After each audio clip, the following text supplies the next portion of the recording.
You see the difference now? Wala akong stand na goma for the tip. So what I did is like this. You see this? Yeah. It's a shell, right? That's a shell, bullet shells. So it gives me an idea. Yeah, it is a 38 special shells. So that's what I did. Because I don't have any rubber to put in. So wala akong makitang goma kasi para dito sa tip na to. Yan. So ang ginawa ko, kumuha na lang ako ng ano, ng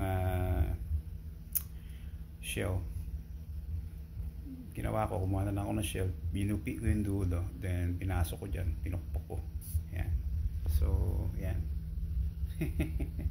Ayos na, diba? Nag-i-stop pa yan, diba? Nakawa ng konti. Yan. So, tapos pag tinulak mo siya, naglalak din. Okay na. So, diba?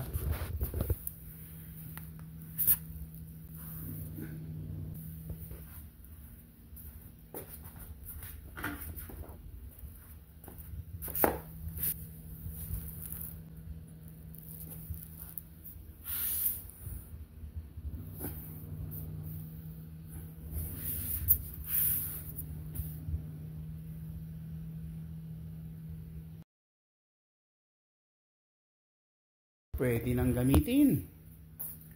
Diba? May bakal na.